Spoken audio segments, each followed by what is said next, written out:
syempre bago po ako sa showbiz, tas medyo bata po ako sa kanya. Ako po nung una medyo naapektuhan ako.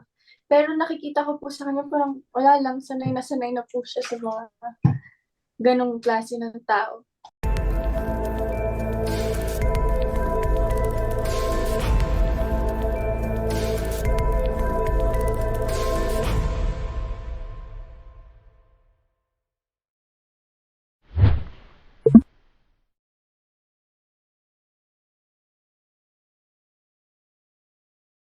My role is Ben. Um, Ako yung partner ni Ana and nagmamahalan kami. Tapos sumugal kami sa buhay. Dahil gusto naming magkaroon ng magandang kinabukasan. Napunta kami sa Maynila.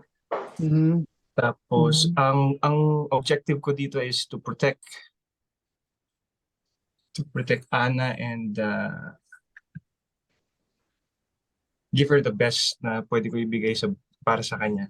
Nahirapan ako sa eksena.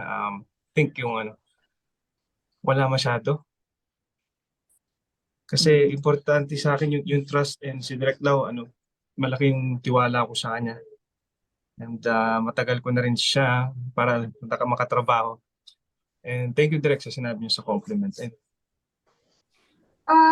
Tingin ko ang mahirap na nagawa ko dito is drama. Yung parang na drama. Kasi first time kong mag-heavy drama kay Direk Lau. Tapos si AJ pa yung kasama ko. Well, nagtulungan naman kami dalawa, and good thing hindi na rin bagong tao yung mga nakasama ko dito. Natulungan namin yung isa't isa. So, ang tagal mong nawala, di ba? Did you miss acting? Habang wala ka, ang daming nagsulputan na Yes. ibang actress sa Viva Max. So, how is it? Yung na-miss ko po yung pag-acting, pero po yung pagkawala ko po ng ilang buwan. For how many months lang naman po ako nagpahinga. Marami po akong nagawa. Nakapag-aral po ako, nakapag-graduate po ako ng ALS ngayong taon.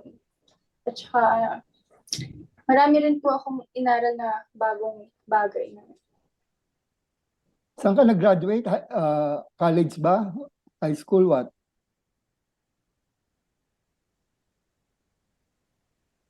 High school po, alternative learning system, kasi may plan po ako na ipagpatuloy po. Ngayong year din po yung pagka-college ko.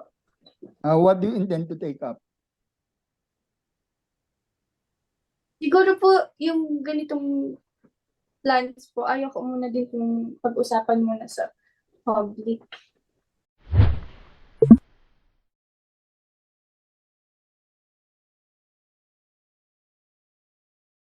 Mga hate comments naman po ako, tinitake ko yun ng, kunwari pagdating sa acting, tinitake yun ng compliment para at least pag gagawin na namin yung mga ganitong eksena, mabasa ko yung ganong comment.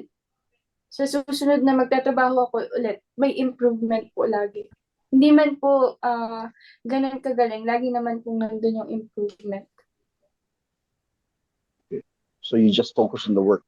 Kumbaga, Yeah. slide yung bad. Okay, I get it. Yeah. Thank you, AJ.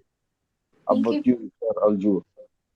yun, Sir Neil, sa akin Opo. naman kasi yung mga bashers, hindi na talaga nawawala eh.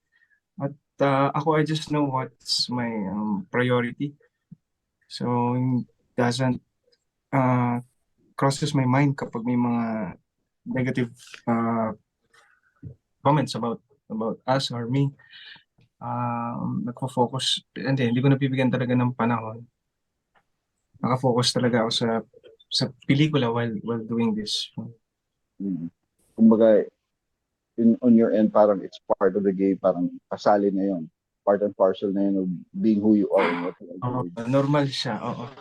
Hindi na siya. Si AJ po, oo, na may time, syempre bago po ako sa showbiz, tas medyo bata po ako sa kanya. Ako po nung una medyo naapektuhan ako.